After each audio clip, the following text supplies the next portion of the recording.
Extensive travel is a dream for so many people. So why is it that so few people accomplish their goals and check those destinations off their bucket list? For many, it's money. For others, it's time. But more and more, I find people aren't traveling because of fear. Well, if you can relate with that at all, in this video, I'm going to give you some actionable steps to overcome those fears so you can start living your travel dreams sooner rather than later. I'm Kendra Lucas with Lucas World Travel, and I love traveling so much. I quit my job, I sold my house, and took on this adventure of traveling full time. I personally love living out of a suitcase and changing Airbnbs every single week, but I know how hard it is to take those steps to live this type of long-term lifestyle. I've myself always wanted to do this ever since I was a teenager, but it's taken me over 20 years to get here. So I hope that these steps and these tips will help you save a lot of time so you don't have to wait years to live your dreams like I did. Now, the first step is to define your fear. Now, several people have told me that they're afraid to travel, but they all have different fears. How many of you have financial fears? You're worried about blowing through your savings so that when you're done traveling, you'll have to start all over again. How many of you are worried about safety? You feel like the world is such a dangerous place that you don't want to leave your home. How many of you are afraid of the language barrier and are not excited about having those lost in translation moments when you're abroad? Now, no judgment here. I have my own fears to work through as well. But which fears are you dealing with?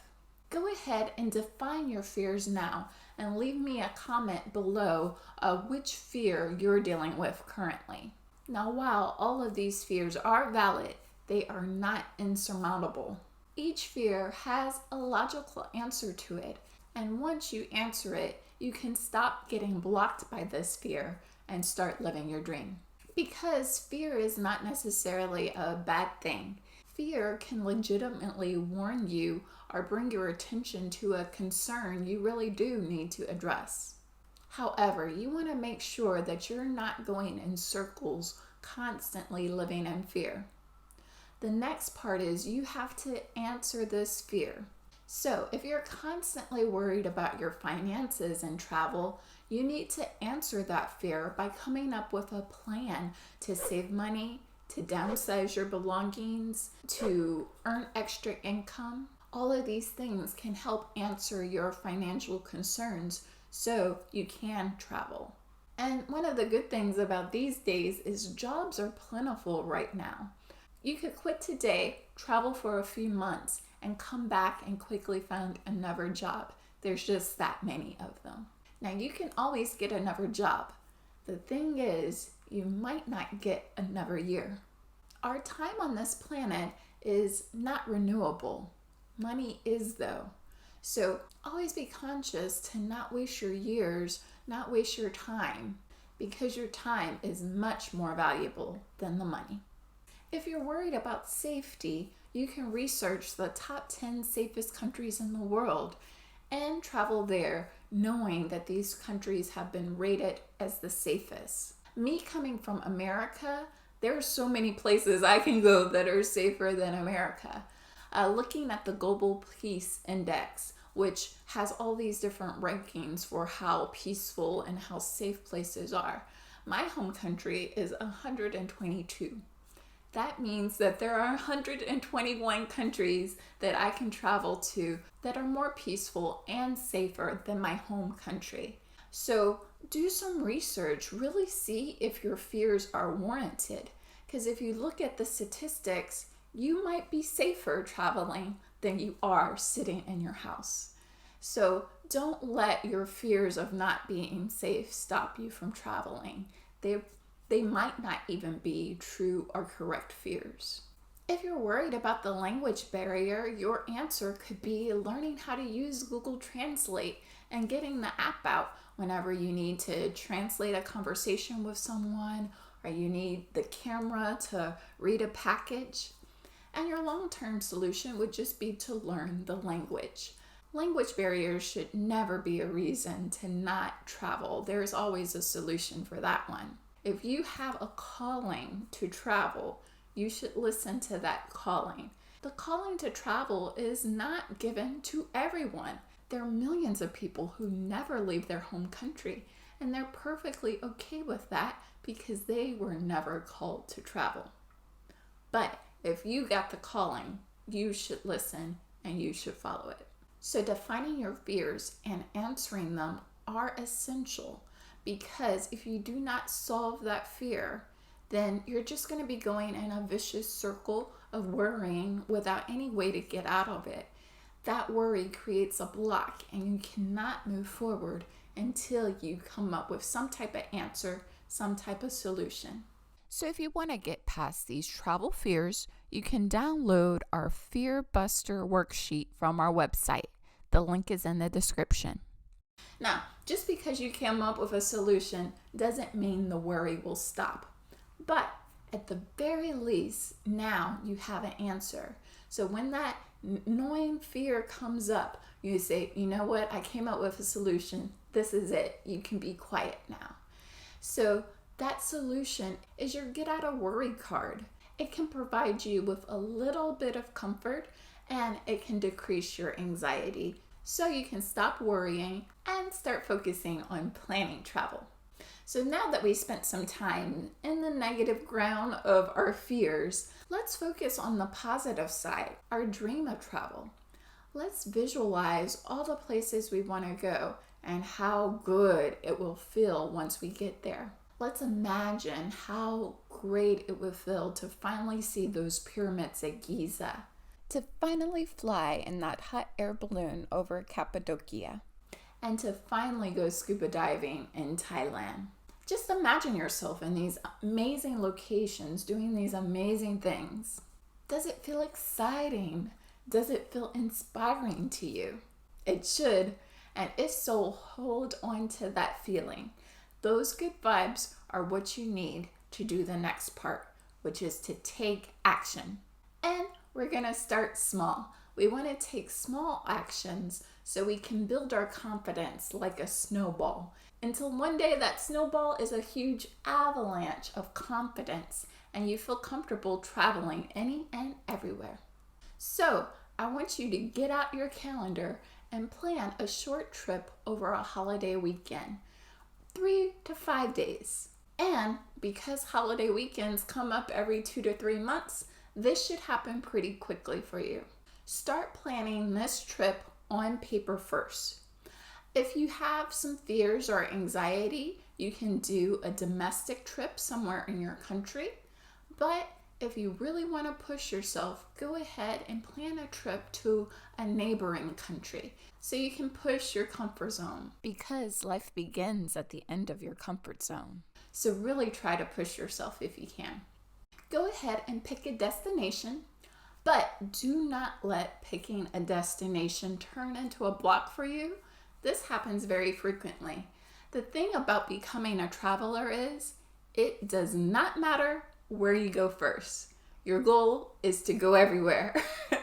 So it doesn't matter where you start. Just pick a place, whichever's easiest and cheapest to go there. It doesn't matter.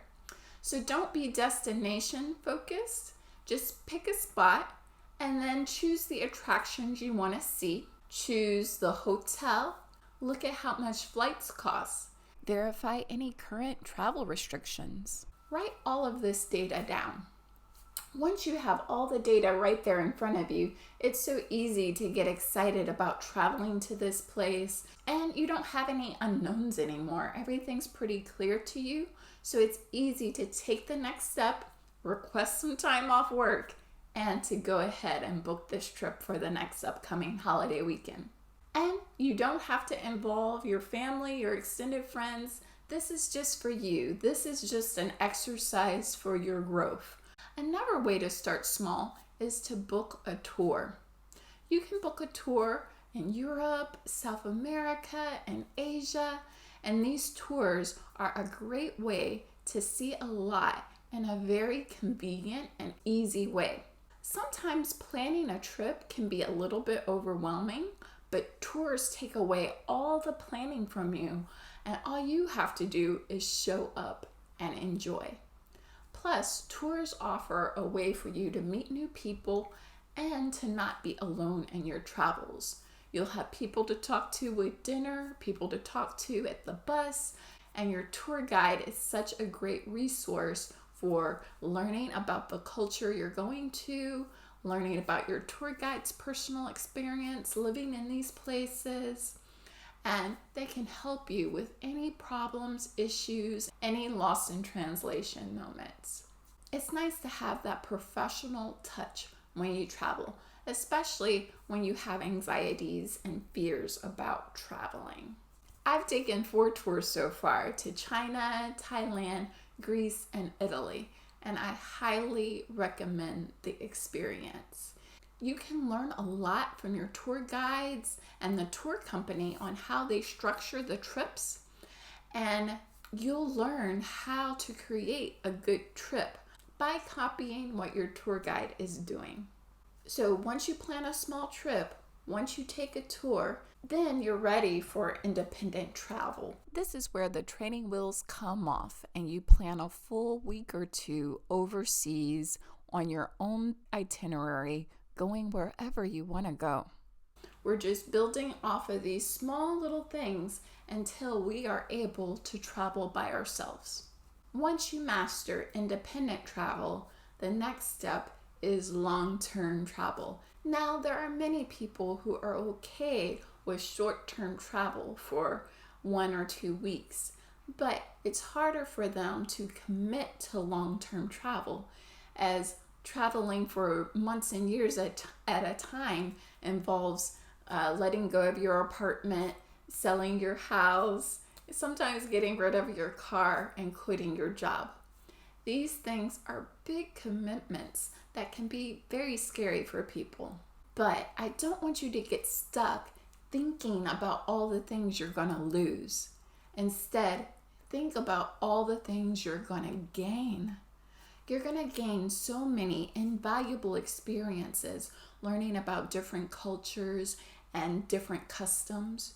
You're going to become more adaptable, meaning that you're able to deal with more ways of thinking. You're going to be able to deal with more ways to solve the same problems. You're going to be able to think outside of the box, and you'll gain this tremendous sense of freedom to be able to go where you want, when you want to, and just break that old routine that you're living in. That freedom is such a great feeling. You're not going to want to give it up. You don't want to think of long-term travel as being a permanent event. Even for me, it's just a temporary thing I want to do for 2 to 3 years so I can figure out where I want to relocate to permanently. But I will eventually get another house and create another life in one place. And it's the same for most people. Most people do not travel full time for decades. It's only for a few months, a few years, and then they decide to settle down somewhere. It's kind of like going out and doing your own self-guided, self-instructed degree. Think about how many years you would spend getting a bachelor's degree, master's degree, PhD. You go somewhere, you isolate yourself, you study, you work hard, and at the end of your 2, 4, or 7 years, you get this degree saying you accomplished something. And you spend a lot of time and you spend a lot of money to get this degree. Travel is the exact same thing. You're taking time away from this life you created to go get a worldly education, to go experience something that's going to help you to grow and take you to the next level. You instinctively know this, but you just haven't defined that in words. So it is worth it to take that time, to take those months, to take those years to do that long-term travel, even though it is scary. And I wouldn't be honest if I didn't mention how much meditation can help overcome fears and anxiety as well. I made a whole video about how meditation changed my life and gave me the insight that I didn't have to have those financial worries. I already had everything I needed to go ahead and venture into long-term travel. And if you want those types of realizations for yourself, be sure to check out that video. I'll link it above and also in the description box as well. Just like you can talk yourself out of something, you can also talk yourself into something. And that's what I want you to do now. Why not use the power of self-talk to coach yourself into becoming that traveler you so long to be? You wouldn't be watching this video so long if this is not something you truly wanted. So define your fears, answer them, and don't let them hold you back. The world is open to you, and there's no better feeling than walking off of the airplane into a whole new world, a whole new way of life that you've never experienced before. It's a privilege that you shouldn't deny yourself any longer. Now, if you found these tips helpful, please give the video a thumbs up. Most importantly though, please share this video with anyone who could benefit from overcoming their fears of travel as well. Let's create a world of fearless travelers together. And don't forget to hit that red subscribe button and the bell for more great insights on how to live your travel dreams and to travel full-time. It's been a pleasure to have you along for the journey, and I'll see you again next week. Now that you know about overcoming your fear of travel, I highly recommend checking out our meditation video on the right there. And if you want to know where we are in the world now, check out our Facebook and Instagram pages for the latest updates. Thanks so much for watching, and I wish you the best on your journey.